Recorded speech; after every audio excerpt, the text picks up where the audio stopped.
Professional Advisors' sister title Investment Week pulls together the key points of what has proved a relatively quiet spring statement from Chancellor of the Exchequer Philip Hammond.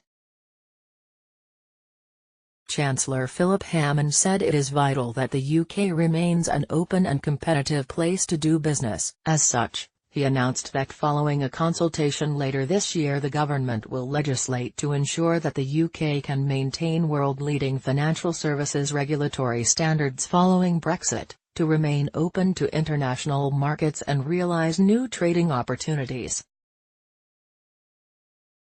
Before the summer, the government will set out its approach to consulting on how to ensure the financial services regulatory framework adapts to a new constitutional position outside the EU.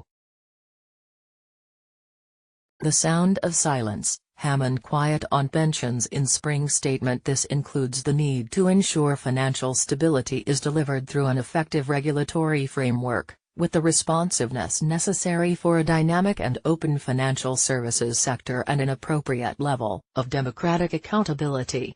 Economics of Biodiversity. A new global review was announced, to be led by Professor Sir Partha Dasgupta, to assess the economic value of biodiversity and to identify the actions that will simultaneously enhance biodiversity and deliver economic prosperity. The review will report in 2020, ahead of the 15th meeting of the Conference of the Parties to the Convention on Biodiversity in Beijing in October that year.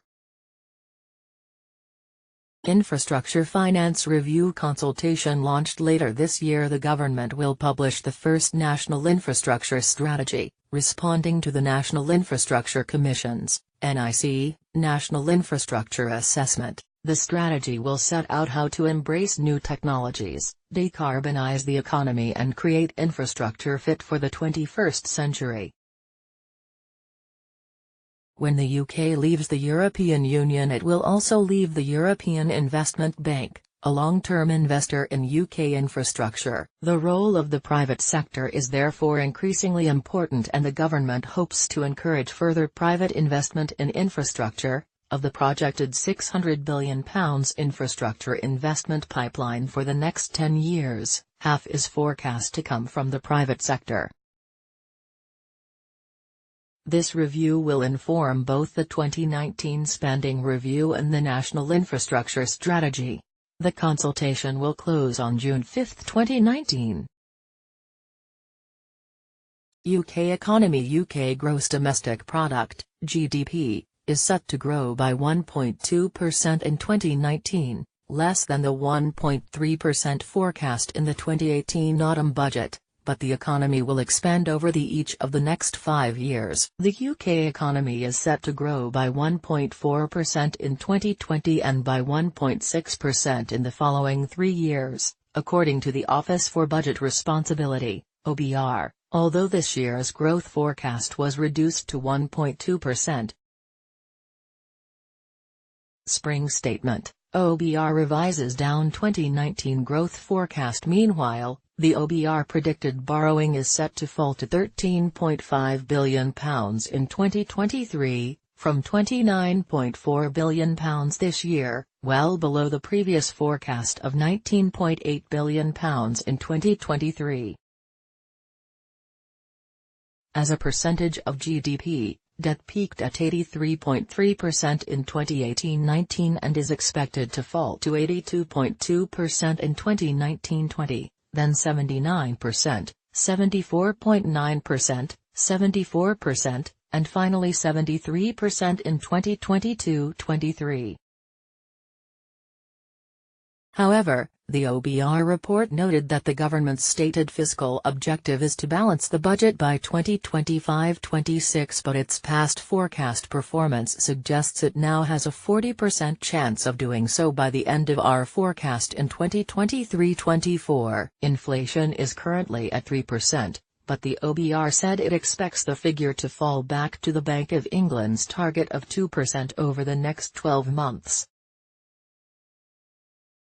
Deal dividend. Despite Brexit uncertainty and the potentially damaging prospects of a no-deal Brexit dominating the spring statement, Hammond introduced his concept of a deal dividend, which he described as the UK's increase in wealth in the event of an orderly exit from the EU, given that business confidence and consumer spending would increase, while Brexit-related unemployment would be minimised. Digital competition. The final report of the Digital Competition Expert Panel was published, making recommendations for changes to the UK's competition framework that are needed to face the economic challenges posed by digital markets, in the UK and internationally.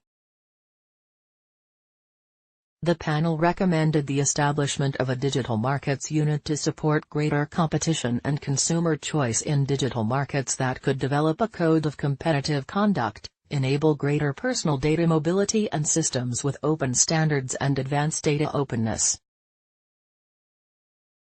Regulatory review. The Competition and Markets Authority, CMA, announced that, subject to an orderly exit from the EU and therefore resources, it will carry out a review to assess how regulation affects competition in the UK business environment.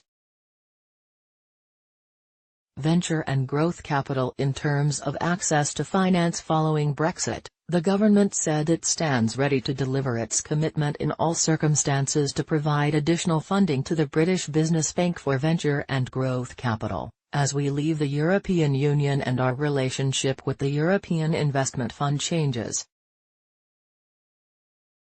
Retail Prices Index. Following the recommendations made both to the government and the UK Statistics Authority, UKSA, in the report on the Retail Prices Index, RPI, by the House of Lords Economic Affairs Committee, the government is considering the complex issues raised.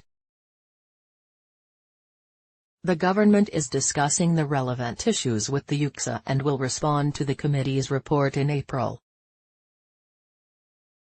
RPI, which has proved contentious in recent years, is used in many private sector pension plans. Tax avoidance. The government has published a policy paper setting out the government's achievements in tackling tax avoidance, evasion and other forms of non-compliance, as well as a policy paper setting out the direction for HMRC's updated strategy for offshore tax compliance. Offshore Tax Compliance Strategy, No Safe Havens 2019.